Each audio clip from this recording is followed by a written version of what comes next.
और अब देश का मूड मीटर में वक्त है आज की तीसरी बड़ी स्टोरी का। क्या धरती मर्दों से मुक्त होने वाली है? क्या धरती पूरी तरह से मर्दों से विहीन हो जाएगी? आखिर किससे हो गया है मर्दों के वजूद को बड़ा खतरा? क्या धरती पर ज्यादा से ज्यादा सिर्फ महिलाएं ही जन्म लेने वाली आने वाले दिनों में? यह सवाल चौंकाने वाला है, लेकिन यह सवाल यूं ही नहीं पूछा जा रहा है, बल्कि इसका वैज्ञानिक आधार भी है। बहरहाल हैरान कर देने वाली इन सवालों का मुकम्मल जवाब दिखाते हैं आपको हम कि ये किस तरह के प्रेडिक्शन है और क्या हो सकता है। अभी अगर देखा जाए तो दुनिया में आबादी के लिहाज से हर 100 महिला पर करीब 102 पुरुष हैं। अगर 1000 में उनका आंकड़ा देखा जाए तो उस हिसाब से अगर देखेंगे तो करीब 504 मर्द और 496 महिलाएं। अगर 1000 की आबादी में अगर देखेंगे तो ये रेशियो कुछ इस तरीके से है, पुरुष 504 और महिलाएं 496। लेकिन अभी जो नई रिसर्च और नई रिपोर्ट जो आ रही है वो कह रही है कि आने वाले दिनों में ये तस्वीर बदल जाएगी और आने वाले दिनों में इस धरती पर सिर्फ और सिर्फ महिलाएं ही दिखेंगी। मर्द और औरत की इस पहेली को समझने के लिए सबसे पहले आपको ये समझना होगा कि आखिर को फैक्टर हैं जो एक जेंडर तय करते हैं और ये पुरुष और मर्द इस दुनिया में आते कैसे। तो उसमें आपको समझने की जरूरत यह है कि कोई भी इंसान कैसा दिखेगा, उसका रूप गुण कैसा होगा, उसकी लंबाई क्या होगी, उसके बालों का रंग कैसा होगा, उसके त्वचा का रंग कैसा होगा,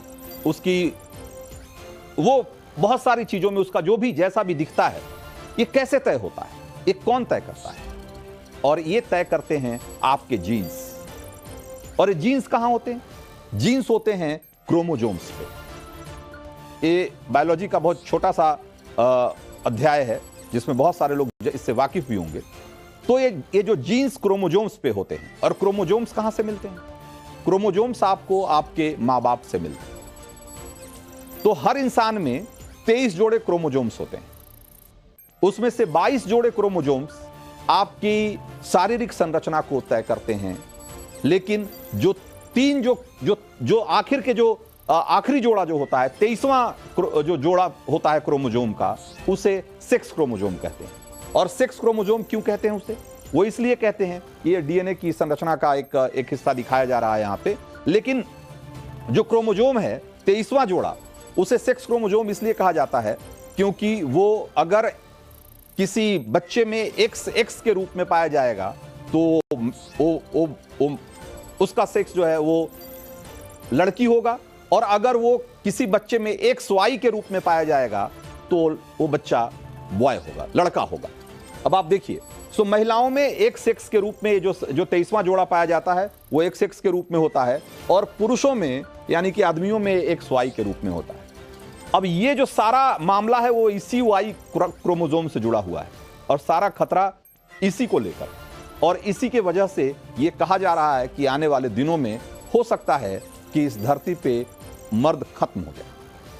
असल में इंसानों का में कोई पुरुष बनेगा या महिला, जैसा कि हमने आपको बताया कि ये क्रोमोजोम्स तय करते हैं, और XY का पूरा जो कॉम्बिनेशन है उसी से सब कुछ तय होता है। और Y क्रोमोजोम अगर खत्म तो समझिए कि मर्द धरती से खत्म, और इसी Y क्रोमोजोम की वैलिडिटी खत्म होने का दावा किया जा रहा है। International journal of molecular sciences, जो कि दुनिया का एक बहुत ही प्रतिष्ठित वैज्ञानिक जर्नल है, उसमें हैरान कर देने वाली स्टडी पब्लिश हुई। और उसके मुताबिक जैसे जैसे दुनिया आगे बढ़ रही है, उसके साथ ही इंसानों में Y क्रोमोजोम का आकार घटता जा रहा है, वो डिप्लीट हो रहा है, वो छोटा हो रहा है, कमजोर हो रहा है। और इससे पहले एक और प्रतिष्ठित साइंस जर्नल नेचर में भी Y क्रोमोजोम के कमजोर होने की बात कही गई। और इसी बुनियाद पर अब सवाल उठाया जा रहा है कि कहीं Y क्रोमोजोम यानी जो मर्द बनाने वाला क्रोमोजोम है वो विलुप्त तो नहीं हो जाएगा, खत्म तो नहीं हो जाएगा। अब सवाल उठता है कि यह दावा कितना गंभीर है, और अगर ऐसा होता है तो उसमें कितना वक्त लगेगा।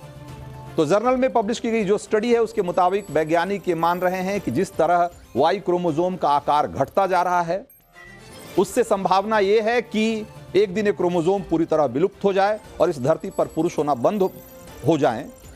लेकिन खतरा तो यह भी है कि पुरुषों की आखिरी पीढ़ी के बाद पूरी मानव जाति का ही विनाश हो जाए, क्योंकि आबादी बढ़ाने के लिए मर्द और औरत दोनों होने चाहिए। तो धरती पर जन्म लेने वाले सभी जीवों के में समय के साथ साथ कुछ न कुछ बदलाव होते रहते हैं, और मानव के विकास की कहानी में भी इस तरह के बदलाव आप जानते होंगे कि जैसा कि कहा जाता है कि इंसानों के पूर्वज बंदर थे और समय के साथ साथ उसमें बदलाव हुआ और फिर वो इंसान के रूप में विकसित हुए। तो इस स्टडी को लेकर भी वैज्ञानिक एक मत नहीं है। कुछ मान रहे हैं कि वाई क्रोमोसोम अनंत काल के लिए है, कभी खत्म नहीं होगा, तो कुछ का मानना है कि यह कुछ हजार सालों में ही गायब हो जाएगा। अब सवाल यह भी उठता है कि क्या पहले किसी दूसरे जीव के सामने ऐसा संकट आया है? जापान की एक यूनिवर्सिटी में चूहे पर एक रिसर्च किया गया तो पता चला कि अगर एक क्रोमोसोम खत्म हो जाता है तो कोई दूसरा मेल स्पेसिफिक क्रोमोसोम उसकी जगह ले लेगा, यानी कि ऐसा क्रोमोसोम जो कि सिर्फ मेल जेंडर में होगा और जिसके जरिए मेल और फीमेल का जो सेक्स है वो डिटरमाइन वो तय होगा। अब फिर international journal of molecular sciences में पब्लिश जो स्टडी है उसकी तरफ अगर लौटिए तो अगर वो कहती है कि अगर वाई क्रोमोसोम के खत्म होने की स्पीड जो दिखाई दे रही है उस हिसाब से देखें भी तो ऐसा होने में एक करोड़ साल लगेंगे, तब ऐसा हो सकता है, इसकी आशंका जताई जा रही है कि वाई क्रोमोसोम पूरी तरीके से खत्म हो जाए। तो आज ये दावा किया जा रहा है कि जिस तरह से पृथ्वी की जो उम्र है वो 450 करोड़ साल है, तो 1 करोड़ साल उस हिसाब से, मतलब इंसानों की उम्र के हिसाब से अगर देखा जाए तो एक बहुत बहुत लंबा अरसा है। इसलिए इसको लेकर जो चिंता है वो फौरी चिंता नहीं है, लेकिन वाई क्रोमोसोम का कमजोर होना ये एक वैज्ञानिकों के लिए एक चिंता का विषय जरूर है।